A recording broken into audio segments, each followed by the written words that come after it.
Scary Camping Videos Caught on Camera, 3-part series. Part 1, Whispers in the Pines. The rusty Jeep sputtered and coughed its way down the crumbling road, kicking up a cloud of red dust that hung heavy in the air. Inside, crammed like sardines, were my 3 best friends and me, Hazel, the voice of reason, always armed with a sarcastic remark, Sammy, the tech wizard who lived and breathed everything digital, Maya, the resident thrill seeker with an insatiable curiosity for the unknown, and myself, Alex, the reluctant leader, dragged along by the promise of adventure. Our destination, Blackwood Forest, an ancient, sprawling behemoth notorious for its chilling silence and whispered legends of a vengeful spirit. It all started with a late-night YouTube binge. Scrolling through a list of caught-on-camera videos, we stumbled upon a grainy clip titled Blackwood Whispers. It showed a group of college students camping deep within the forest, their campfire casting dancing shadows on their faces. Then it happened. A low guttural whisper, barely audible over the crackling fire, seemed to emanate from the dark woods. The students, faces pale with terror, scrambled to focus the camera, but the forest remained stubbornly dark. The video ended abruptly, leaving a chilling silence in its wake. Hazel scoffs classic editing trick. Probably some sound effects added in post-production. But Maya, eyes bright with excitement, declares, "We have to check it out. Imagine if we captured something real." Sammy, ever the pragmatist, chimes in, "Guys, let's be realistic. Ghosts aren't real. Besides, even if there were, the chances of us stumbling upon the same location and capturing something similar are astronomical." Despite their skepticism, the seed of curiosity had been planted. Fueled by Maya's infectious enthusiasm and a healthy dose of teenage bravado, we found ourselves packing camping gear and plotting a course for Blackwood Forest. As we finally reached the edge of the woods, an unsettling silence descended upon us. The sunlight seemed to struggle to penetrate the dense canopy of ancient trees, casting long skeletal shadows on the forest floor. An eerie stillness hung in the air, broken only by the occasional snap of a twig underfoot or the rustle of unseen leaves. "Feels like we've stepped into another world," Maya whispered, her voice barely above a murmur. Even Hazel, usually quick with a joke, seemed affected by the oppressive atmosphere. We pushed on, the dense vegetation forming a green tunnel around us. The air grew colder, dampness clinging to our clothes like an unwelcome shroud. After an hour of trudging through the undergrowth, we stumbled upon a clearing. Relief flooded through us. Sunlight filtered down through the leaves, illuminating a small patch of mossy ground, an ideal spot for our campsite. We set to work, pitching a tent and building a fire, the crackle of burning wood a comforting sound against the oppressive silence. As dusk settled, painting the sky with streaks of orange and purple, we huddled around the fire, a sense of accomplishment mixed with nervous anticipation. Sammy, ever the techie, had brought a high-definition camera, hoping to capture any strange activity. We recounted the Blackwood Whispers video, speculating on its authenticity. Just as Hazel was about to declare the whole thing a hoax, it happened. A sound almost indiscernible at first sent a shiver down my spine. It was a whisper, a low guttural murmur that seemed to come from all around us. We froze, hearts hammering in our chests, ears strained to catch the words. "Beware," it rasped, the voice filled with an icy malice. The hairs on the back of my neck stood on end. Hazel, usually the voice of reason, looked pale, her eyes darting nervously into the encroaching darkness. Maya, despite her initial excitement, seemed to shrink back closer to the firelight. We exchanged panicked glances, fear hanging heavy in the air.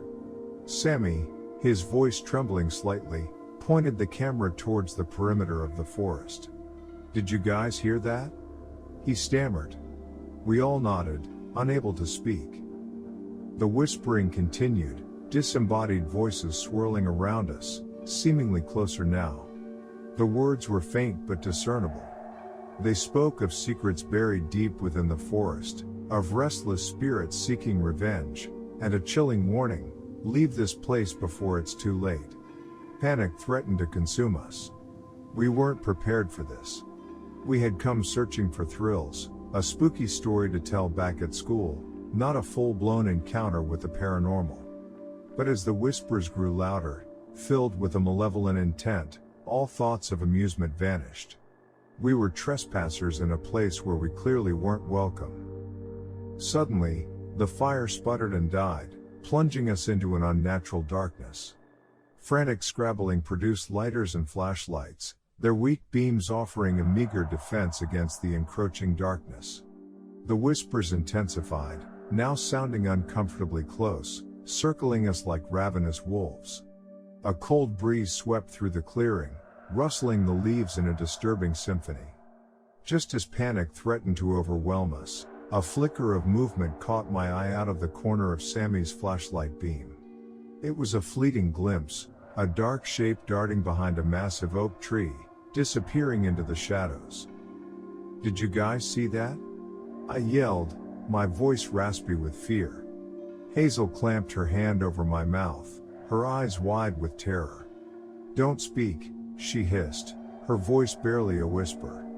We huddled together, backs pressed against each other, a fragile island of warmth against the encroaching cold. The minutes stretched into an eternity. Each rustle of leaves, every snap of a twig sent our hearts into overdrive. The whispers, though less frequent now, still hung heavy in the air, a chilling reminder of the unseen presence that watched us. Just as a sliver of dawn began to paint the horizon with a faint pink glow, the unnatural cold lifted, replaced by a damp chill familiar to the forest. The whispers had ceased entirely. With trembling hands, we packed up camp, the memory of the night etched deep in our minds. We left Blackwood Forest in a tense silence, the once inviting path now appearing dark and menacing. We emerged back into the sunlight, blinking in the sudden brightness, a sense of relief battling with the lingering terror. Back in the safety of our dorm room, the encounter felt surreal. We recounted the experience, each detail gaining a touch of exaggeration with every retelling. But deep down, we knew.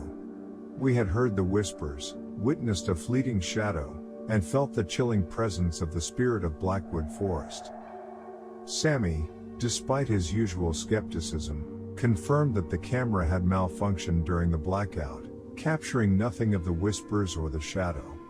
It was unsettling evidence, a confirmation that our experience wasn't a shared hallucination fueled by fear. We spent the next few days researching Blackwood Forest online, digging into local legends and historical accounts. The town library yielded a dusty, handwritten journal from a settler who claimed to have encountered a vengeful spirit deep within the woods. The details were chillingly similar to our experience: disembodied whispers, a malevolent presence, and a chilling warning to leave the forest untouched. The legend spoke of a tragic event that birthed the restless spirit, a young woman wronged by the early settlers, driven to her death in the dense woods. Now, according to the folklore, she roamed the forest, seeking vengeance on any who dared to disturb her eternal slumber. A sense of unease settled over us. We hadn't just stumbled upon a spirit-infested forest, we had inadvertently poked around a historical wound, awakened a sorrow buried deep within the ancient trees. We had been warned, both by the whispers and the unsettling chill of the forest, yet we had pressed on, fueled by a foolish desire for adventure. Now, as we stared at the blurry footage captured on Sammy's camera, a static screen flickering in the darkness, a question gnawed at us. Was the spirit of Blackwood Forest a figment of our fear, or were we just the latest victims of a vengeful entity trapped within the whispering pines? We had a video filled with static, a chilling encounter in the dead of night, and a growing fear that our adventure had just taken a horrifying turn. The next question loomed heavy in the air: what, if anything, could be done?